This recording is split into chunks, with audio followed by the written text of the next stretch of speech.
Hello beautiful, কেমন আছো সবাই? আজ তোমাদের দেখাবো মাত্র 2টা উপকরণ দিয়ে কিভাবে বাসায় পারফেক্ট দোকানের মতো দই বানানো যায়। আমরা 1 লিটার দুধ দিয়ে এই টক দইটা বানাবো। প্রথমে ভালো করে জাল করে একদম ঘন করে নিয়েছি।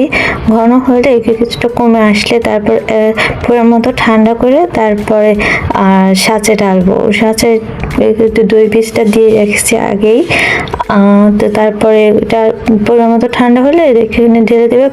তারপরে কাপড় দিয়ে ভালো মতো ঢেকে যাতে বাতাস ভিতরে একদমই না ঢুকতে পারে, তো এইভাবে রেখে দিব কয়েক ঘন্টা। রাখলে তারপরে আমাদের পারফেক্ট দইটা রেডি হয়ে যাবে।